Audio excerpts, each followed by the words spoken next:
Hello guys, welcome to my channel. तो आज मैं लेकर आई हूँ लव इन द होटल का तीसरा पार्ट। पिछले पार्ट में पिछला चैप्टर खत्म हो गया था और अब न्यू चैप्टर शुरू हुआ। न्यू प्रेसिडेंट आया तो शियान को लगा कि वो येजुए होगा। एक लड़की वहाँ बुकिंग लेने आई, लेकिन एक ही रूम खाली था तो शियान ने मना कर दिया। उसे लगा कि वो प्रेसिडेंट के लिए खाली रहना चाहिए। उस लड़की ने पूछा कि क्या उसका होटल अभी भी 8 स्टार होटल है। शियान को समझ नहीं आया कि वो क्या बोल रही है।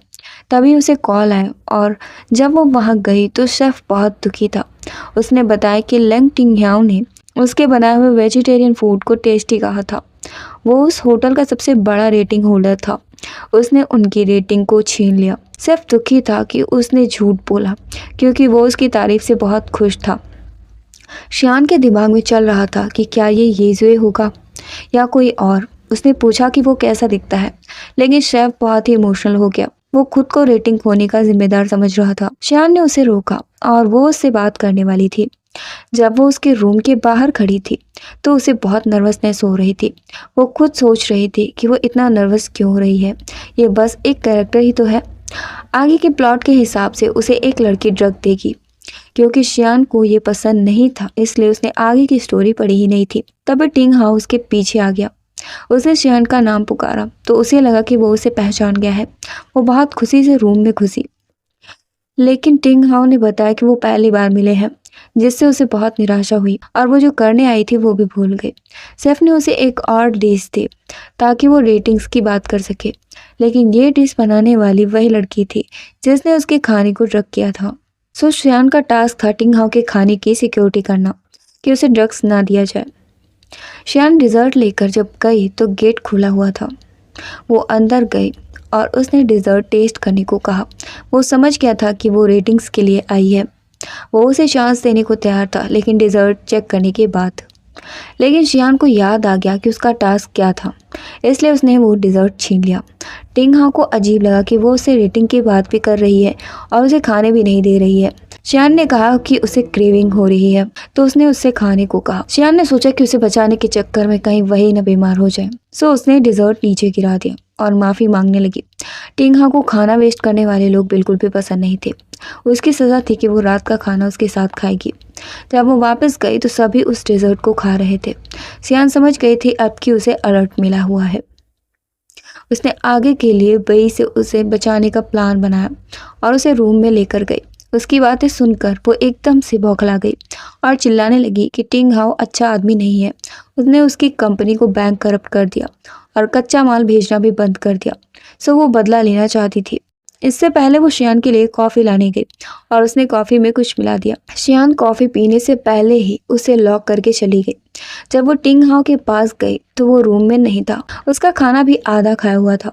उसने बाथरूम में जाकर देखा तो वो बाथ टब के पास ट्रक बैठा हुआ था।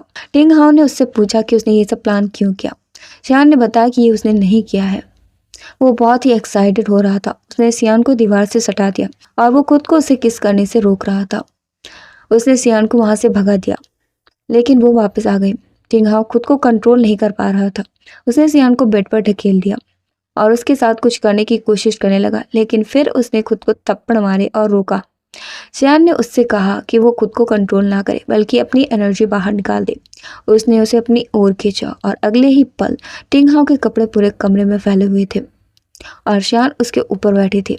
टिंग हाउ पुशअप्स कर रहा था और फ्लैशबैक में दिखाया गया कि उसने टिंग हाउ से माइंड कंट्रोल करने के लिए ट्रेनिंग करने को कहा। उसने उससे घंटों एक्सरसाइज करवाई और आखिर में वो बहुत थक गया। टिंग हाउ ने उससे पूछा कि क्या उसे उस पर जरा सा भी क्रश नहीं है। वो समझ सकता था, वो आज ही मिले थे, लेकिन क्या वो सच में आज ही मिले थे। शियान ने उसे किस कर लिया और अगली सुबह उसकी आंख खुली तो वो उसके साथ बिस्तर में थी। उसे देखकर उसके होश उड़ गए, लेकिन शुक्र है कि उसने कल कुछ नहीं किया था।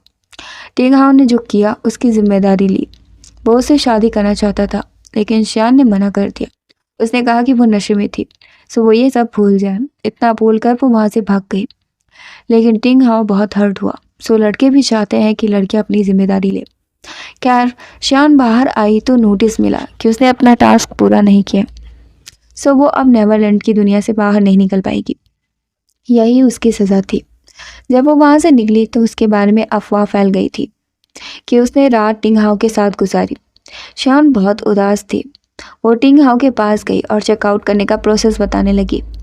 टिंग हाओ बहुत ही गुस्से में था। उसने कहा कि होटल रेटिंग के लिए मैनेजर का यूज़ करते हैं, तो उसे बहुत गुस्सा आ गया। शान को फिर से नोटिस मिला कि उसे एक और चांस दिया जाएगा। उसे होटल की रेटिंग वापस लानी होगी। उसे टिप्स में बताया गया कि वो उसे पर्सनली खाना टेस्ट करने के लिए बुलाए। सो उसने एक पल में अपना बिहेवियर बदल लिया और उससे खाने के लिए पूछा। टिंग हाओ उसे एक छोटे से रेस्टोरेंट में लेकर गया और शियान से पूछा कि वो क्या चाहती है। शियान ने उसे कुछ भी नहीं बताया। ना तो वो रेटिंग्स के लिए आई थी और ना ही कोई और वजह थी। तभी उसने बेई को देखा। उसने उसे वार्न किया कि वहाँ से चलें। बेई ने चाकू निकाला और शियान डर गई। वो उसके ऊपर ही जाकर बैठ गई, लेकिन उसने वो चाकू केक में ही मारा। उसने बताया कि उसने पहले ही एग्रीमेंट कर लिया है, वो उसे नहीं मारेगी बल्कि अपने केक बनाने की कला से उसे हराएगी। फ्लैशबैक में दिखाया गया कि टिंग हाओ को पता चल गया था कि बेई ने ही उसे ड्रग्ड किया था। बेई को चिंता थी कि उसने शियान को हर्ट तो नहीं किया, लेकिन अब से टिंग हाओ चाहता था कि वो उससे दूर रहे और उसे हार्म करने की कोशिश बिल्कुल भी ना करे। वो एक फेयर कंपटीशन चाहता था। अभी शियान को गुस्सा आ गया। वो शुरू से ही उससे झूठ बोल रहा था और उसने उसे बताया भी नहीं। वो नाराज होकर वहां से चले गए। टिंग हाउ उसके पीछे गया। शियान ने कहा कि वो उसे कहने वाली थी कि वो भी उसे पसंद करती है, लेकिन उसने उसे निराश किया। टिंग हाउ ने कहा कि वो चाहे येजुए हो, हाउ टियान हो या फिर टिंग हाउ, उसका अफेक्शन उसके लिए हमेशा एक जैसा ही रहा, जिससे शियान खुश हो गई। दोनों ने एक दूसरे को किस किया और जब वो वापस आई तो यहाँ अफवाह फैल गई थी कि वो जॉब छोड़ देगी, लेकिन उसने काम करने का फैसला किया था। फ्लैशबैक में दिखाया गया कि टिंग हाउ ने रेटिंग देने से मना कर दिया था क्योंकि ये सब बाकी लोगों के लिए फेयर नहीं था। शियान ने उसे समझा, सो उसका ये टास्क भी फेल हो गया था। लेकिन उसने सोचा वापस जाकर टिंग हाउ को मिस करने से अच्छा है कि वो यहीं रहे। और उसे एक मैसेज मिला कि उसके लिए सरप्राइज है। टिंग हाउ ने रेटिंग सिस्टम ही हटा दिया था। अब से किसी भी होटल में रेटिंग नहीं होगी। सो शियान का टास्क पूरा हो गया था। सो टिंग हाउ भी गायब हो गया और आज का पार्ट हम यहीं पर खत्म करते हैं। आगे की स्टोरी हम नेक्स्ट पार्ट में एक्सप्लेन करेंगे।